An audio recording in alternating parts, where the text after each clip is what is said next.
Halo guys, sebelum lanjut jangan lupa subrek. Kata-kata Long Hao Shen mengejutkan banyak orang. Itu juga pertama kalinya mereka mengalami kekuatan ketua. Dari awal hingga akhir, tidak ada yang memotongnya sama sekali. Semua orang memikirkan apa yang dia katakan.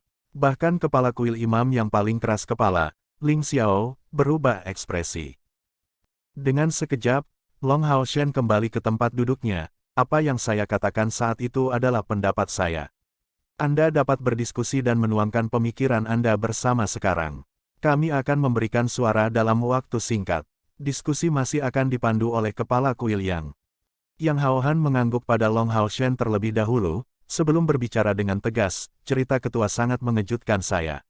Kami tidak pernah berpikir bahwa akan ada cerita yang tidak diketahui di balik kekuatan besar ketua. Ketua dan setiap anggota Bright Glimmer of Hope adalah pahlawan serikat pekerja.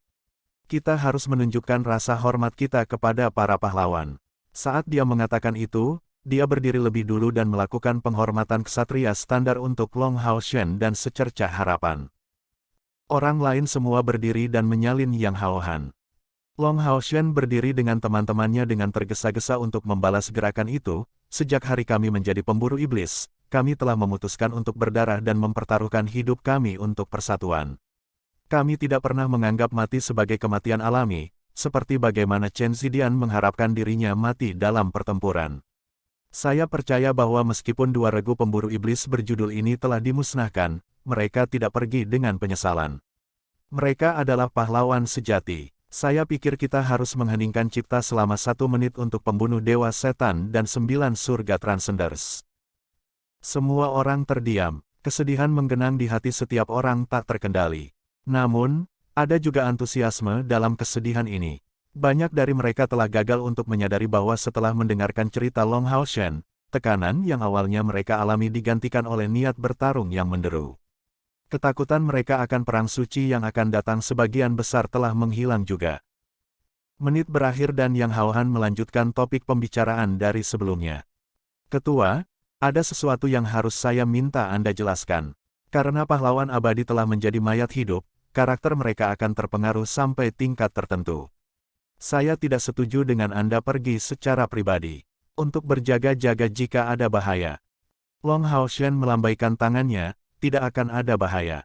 Aku akan pergi dengan Cair. Domain pemurnian Cair adalah musuh semua undead. Akibatnya, saya dapat berjanji kepada semua orang bahwa bahkan jika pahlawan abadi kita telah berubah dan berencana untuk merusak serikat, secercah harapan kita secara pribadi akan menyelesaikan masalah ini. Dia tidak melebih-lebihkan sama sekali. Tidak peduli seberapa kuat pahlawan abadi itu, tidak mungkin bagi mereka untuk menandingi pasukan mayat hidup dari wilayah HWW. Cair bisa mengendalikan seluruh situasi di sana, jadi apalagi hanya 63 pahlawan abadi. Jika mereka ingin memberontak, bunga teratai berkembang Cair tidak akan mudah menyerang mereka. Yang Hao Han berkata, karena itu masalahnya, mari kita bahas ini nanti. Mengenai saran ketua untuk mengumumkan pahlawan abadi, bukankah kita harus mempertimbangkan gambaran yang lebih besar? Jika kita benar-benar melakukannya, kita perlu persiapan yang cukup untuk pengumuman itu. Long Hao Shen mengangguk, saya setuju. Li Zhengzi berkata, lalu mengapa tidak melakukan ini? Usulan ketua sangat berarti, sedangkan kisah pribadi ketua juga sangat persuasif.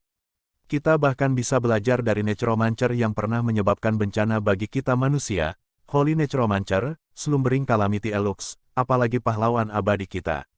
Jika kita mencatat masalah ketua dan kemudian menyebarkannya, sebelum menyebarkan berita tentang pahlawan abadi, itu akan lebih mudah untuk diterima. Long Hao Shen terkejut, sementara kepala kuil prajurit asli Qiu Yonghao langsung setuju, itu ide yang bagus, kepala kuil Li. Serikat pekerja baru saja didirikan. Jika ketua dan istrinya menjadi teladan bagi semua orang, itu pasti akan membawa manfaat besar ketika kita menghadapi iblis. Ini akan memperkuat karisma dan persatuan ketua. Ketua dan wakil ketua Cair akan menjadi dasar dari apa yang orang dapat lihat. Ayo lakukan itu. Mata kepala kuil semua berbinar ketika mereka mendengar analisis Qiu Yonghao. Chen Yinger segera menambahkan, saya setuju. Kisah antara ketua dan wakil ketua Cair adalah legenda tersendiri. Itu harus dipublikasikan. Terlebih lagi, ini untuk perang kita melawan iblis. Long Haoshen tidak pernah berpikir bahwa mencoba untuk memperbaiki status pahlawan abadi akan menariknya ke dalam masalah ini juga. Dia ingin menolak, tetapi dia tenggelam oleh persetujuan. Semua orang akhirnya mencapai kesepakatan. Long Haoshen secara pribadi akan meminta pahlawan abadi untuk bertarung dan mereka akan memperbaiki pahlawan abadi juga. Tentu saja, sebelum semua ini, mereka akan menyebarkan kisah Long Haoshen dan Chai'er. Kepala kuil penyihir Li Zhengzi segera menerima misi ini. Penyihir ilusi khusus dari kuil penyihir akan membuat film pendek untuk disiarkan. Tentu saja, Long Haoshen dan Chai'er harus bekerja sama dalam akting juga. Ini baru pertemuan pertama, bahkan topik pembicaraan yang lebih penting disajikan pada hari kedua pertemuan. Di mana iblis akan menyerang? Apakah mereka akan terlibat dalam perang pukulan penuh seperti terakhir kali, atau akankah mereka berkonsentrasi pada satu titik? Jika mereka hanya berkonsentrasi pada satu titik, di mana ini? Pertanyaan-pertanyaan ini sangat penting bagi serikat pekerja. Bahkan jika mereka terlibat dalam konflik terbuka, peluang kemenangan serikat pekerja masih akan lebih rendah. Jika mereka terkejut dan pasukan iblis berhasil bergabung, maka pasti akan ada pembantaian. Dengan kekuatan destruktif dari pasukan iblis, serikat pekerja akan berada dalam bahaya. Long Haoshen percaya bahwa ada kemungkinan lebih tinggi bahwa iblis akan langsung menyerang jalur gunung penentang naga yang ditempati oleh kuil ksatria, karena target utama mereka adalah dia.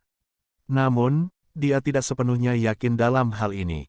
Jika Kaisar Dewa Iblis menyerang benteng yang berbeda sementara dia memiliki pasukan serikat yang terkonsentrasi di jalur gunung penentang naga, mereka akan seperti membaringkan populasi umat manusia di hadapan pasukan iblis. Eselon atas serikat pekerja berdiskusi selama 2 hari penuh, tetapi mereka masih gagal mencapai kesimpulan. Namun, perintah persatuan masih diteruskan ke 5 kuil lainnya. Di antara mereka termasuk film ajaib yang Long Haoshen dan Chai'er akan buat.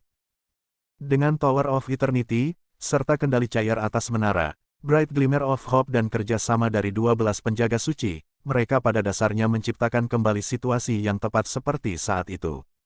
Meskipun mereka tidak memiliki banyak waktu untuk syuting, yang membuatnya tampak agak kasar, tetapi mereka masih mencapai efek yang diinginkan dalam adegan yang mengejutkan. Terutama ketika kuil penyihir menggunakan lebih dari selusin penyihir ilusi untuk menyelesaikan pengeditan akhir yang teliti meskipun ada biaya, film ajaib itu ternyata menjadi lebih baik. Apa Long Haoshen dan Chai'er gagal untuk membayangkan adalah bahwa tak lama, cerita mereka akan mengguncang seluruh serikat. Itu benar-benar seperti apa yang dikatakan Qiu Yonghao, mereka telah menjadi teladan yang dihormati semua orang. Kota Suci. Saat matahari terbenam di barat, langit berangsur-angsur menjadi gelap. Setelah pertemuan agung kuil setiap dekade berakhir, kota suci secara bertahap menjadi tenang. Sebagai ibu kota dan rumah depan dari Temple Union, kemakmuran di sini tidak pernah berubah. Matahari telah terbenam, yang berarti bahwa semua orang telah menyelesaikan hari kerja mereka yang sibuk. Mereka bisa beristirahat sekarang. Kehidupan malam di kota suci sangat berlimpah. Namun, sebuah film aneh muncul di kota hari ini. Sama seperti pertemuan kuil agung baru-baru ini, massa besar orang mengalir ke arah Stadion Agung Aliansi. Saudara Zhang, apa yang membuatmu terburu-buru di malam hari? Saudaraku, apakah kamu tidak melihat pengumuman yang dipasang oleh markas besar Serikat Pekerja? Mulai hari ini, mereka akan memutar film ajaib selama 10 hari di Stadion Agung Aliansi. Dikatakan bahwa ketua dan wakil ketua secara pribadi mengambil bagian dalam akting. Film ajaib, apa itu? Itu adalah film dan suara yang diawetkan menggunakan sihir. Serikat Pekerja memperlakukan ini dengan sangat penting, jadi akan bermanfaat untuk ditonton. Ayo kita periksa. Percakapan serupa diadakan di jalan-jalan dan gang-gang kota suci. Ditambah dengan kekuatan pengumuman publik, lingkungan Stadion Agung Aliansi sudah dipenuhi orang sebelum matahari terbenam dan bahkan terbenam sepenuhnya. 10 layar kristal ajaib yang telah diturunkan telah dipasang kembali di sana. Layar saat ini bersinar cemerlang. Film ajaib mungkin akan diputar pada mereka dalam beberapa saat. Apa yang akan menjadi film ajaib? Apakah ketua dan wakil ketua secara pribadi tampil dalam film tersebut? Apakah mereka akan saling sparring? Tapi mengapa Serikat Pekerja menggunakan sihir untuk merekamnya dan menunjukkannya kepada kita? Pada dasarnya setiap orang mengalami pikiran yang sama, tetapi mereka tidak menerima kabar sebelumnya. Keingintahuan mereka membuat mereka berkumpul di bawah layar kristal ajaib dan menunggu dengan sabar. Matahari telah terbenam sepenuhnya dan layar kristal ajaib lebih menonjol di malam yang gelap. Orang-orang bahkan bisa melihatnya dengan jelas dari atap mereka yang jauh. Sebuah suara nyaring terdengar, film ajaib akan segera diputar. Sebelum dimainkan, Anda semua membutuhkan penjelasan sederhana terlebih dahulu. Film ajaib ini dibuat oleh ketua, wakil ketua dan para pemburu iblis dari Bright Glimmer of Light, sebelum diedit oleh kuil penyihir. Seluruh proses adalah untuk merekam cerita yang terjadi dengan ketua Long Hao Shen dan wakil ketua Chair setelah mereka berperang melawan setan. Akibatnya, kalian semua memerlukan pengenalan sederhana ke latar belakang sebelum cerita dimulai. Dan itulah latar belakangnya. Hati ketua Long Hao Shen dihancurkan oleh Kaisar Dewa Iblis jika dia meninggal. Wakil ketua Chair dan pemburu iblis lainnya dari Bright Glimmer of Hope meninggalkan Modu dengan mayatnya. Disinilah cerita kita dimulai. Setiap orang pasti merasa sangat aneh bahwa hati ketua Long Hao Shen telah dihancurkan dan dengan demikian dia telah meninggal di pagoda setan bintang, jadi mengapa dia bisa menjadi ketua kami? Silakan menonton film ajaib dan Anda akan belajar jawaban untuk pertanyaan itu. Setelah serikat didirikan, itu akan menjadi lebih demokratis. Setiap orang dari Anda akan menjadi pemilik serikat pekerja. Akibatnya, kami berhak mengetahui apa yang telah dialami oleh ketua pertama serikat kami yang baru. Ini juga alasan mengapa film ini dibuat. Sepanjang sejarah persatuan kuil, tidak pernah ada masa lalu seorang anggota penting yang ditampilkan dengan begitu jelas di hadapan rakyat jelata. Pesan sebelum film tidak hanya menarik minat orang awam dan menarik mereka ke dalam cerita, tetapi juga membuat mereka merasa dihormati. Pada saat itu, semua mata mereka terpaku pada layar kristal ajaib. Ini adalah pertama kalinya mereka mengetahui bahwa secercah harapan yang telah tampil cemerlang di Great Gathering Kuil pernah menembus ke dalam iblis dan menghancurkan dua pilar Dewa Iblis, bahkan dengan berani menjelajah ke Modu dan berencana untuk membunuh Dewa Iblis Bintang. Bahkan dibutuhkan Kaisar Dewa Iblis untuk memobilisasi 3 klan paling kuat di antara para iblis untuk menghadapi mereka. Apa yang akan ditampilkan film ajaib itu? Saat semua orang menunggu dengan rasa ingin tahu, film mulai diputar. 10 layar kristal ajaib pada dasarnya menyala dengan cahaya yang menyilaukan pada saat yang bersamaan. Cahaya emas yang cemerlang mengejutkan semua orang yang menonton. Cahaya keemasan berangsur-angsur mereda dan hal pertama yang mereka lihat adalah hutan kecil. Sebuah diskusi lembut segera naik, lihat, bukankah itu pemburu iblis dari secercah harapan? Itu wakil ketua Chair. Lihat, itu wakil ketua Chen Yinger. Dia saat ini adalah kepala pembantu kuil spiritual. Petik 2. Lihat si botak itu. Dia adalah si Masian, imam disiplin paling kuat dalam sejarah kuil imam. Aku masih lebih menyukai penyihir itu. Teknik Phoenix yang dia gunakan selama pertemuan besar kuil terlalu mengagumkan. Suara semua orang tenggelam oleh suara film. Chen Yinger menangis terseduh-seduh dalam film saat semua orang mengepung Long Hao Shen yang terbaring di tanah. Chair dengan lembut berjongkok dan melihat cincin biru di jarinya. Dia dengan lembut melepas cincin itu dan mengangkat tangan kiri Long Hao Shen, meletakkannya di jari manisnya. Kamu bodoh. Mengapa Anda mengembalikannya kepada saya? Itu sudah menjadi milikmu selamanya, sama seperti hatiku. Chair berbicara dengan sangat lembut, tetapi setelah diperbesar oleh film, semua orang dapat mendengarnya dengan jelas. Mereka segera merasakan kesedihan mendalam dalam suara Chair. Perasaan putus asanya segera menarik hati sanubari semua orang, sehingga diskusi mereka segera berhenti. Mereka semua menonton film dengan tenang. Chair mengangkat tangannya dan perlahan melepas liontin Eternal Melody dari lehernya. Tengkorak emas menonjol di layar. Ketika Chair menggantung melodi abadi di lehernya, semua orang memikirkan pertanyaan yang sama. Apa itu tadi? Ayo pergi, kata Chair. Setelah itu, semua orang menjadi tercengang. Padat, cahaya keemasan muncul di Eternal Melody, menyelimuti semua orang. Saat berikutnya, saat cahaya keemasan naik, film segera menjadi buram. Dengan serangkaian distorsi, mereka pindah ke tempat yang berbeda. Pada saat ini, sebuah suara muncul, mereka dipindahkan ke alam lain, ke dunia di dalam alat surgawi. Tengkorak emas itu disebut Eternal Melody, kunci untuk membuka Divine Tool. Pencipta alat surgawi adalah. Petik 2. Voice over berakhir di sana dan pemandangan menjadi bersih sekali lagi. Cair berkata dengan panik, keluarlah, cepatlah. Keluar saja. Sebuah lampu hijau diam-diam muncul dari Golden Foundation Armor Long Hao Shen. Lampu hijau tampak sangat lemah, hampir seperti gumpalan asap. Suara lemah juga terdengar dari gumpalan cahaya, dia sudah mati. Jadi perjanjian saya dengan dia secara bertahap menghilang. Yang bisa saya lakukan adalah menjaga jiwanya tetap terjaga selama 7 hari. Tetapi itu juga berarti bahwa Anda hanya memiliki waktu 7 hari. Hanya ada satu kesempatan, dan itu terletak di menara keabadian ini. Anda harus berhasil sebagai penerus menara ini, dan mengandalkan misteri mendalam dari necromancy ringan untuk memulihkan jiwanya dan menempa kembali hatinya. Jika dia berhasil bangkit, kontrak saya di dalam dirinya akan dipulihkan juga, tetapi jika tidak, 7 hari kemudian jiwanya akan tersebar, dan terkurung di menara keabadian ini, terikat untuk selama-lamanya. Jadi jika Anda tidak dapat membangkitkannya dalam waktu 7 hari, bawa saja dia keluar dari sini, setidaknya dengan begitu jiwanya tidak harus terus menderita di sini. Saat suara itu berhenti pada titik ini, gumpalan hijau menghilang. Suara itu adalah, kata Wang Yuan kosong. Saya tahu, itu gadis dari Illusory Paradise. Tidak salah lagi, itu dia. Lin Xin terpental liar. Meraih bahu Lin Xin, Han Yu dengan bersemangat berteriak, ya. Ye Xiaolei, ini dia memiliki semacam hubungan kontrak dengan Kapten, dan dialah yang datang membantu kita. Jadi Kapten memiliki harapan untuk bangkit kembali. Ada harapan. Yang paling mengejutkan penonton adalah bagaimana Han Yu mengatakan ada harapan untuk menghidupkan kembali Kapten mereka. Dia sudah mati, jadi bagaimana dia bisa dihidupkan kembali? Dan apa misteri mendalam dari necromancy ringan? Apa yang memperbaiki hatinya? Apa warisan menara keabadian? Semua misteri ini sedikit membingungkan penonton. Apakah ada yang punya tali atau rantai? Panggilan Cair membangunkan semua orang dari perenungan mereka.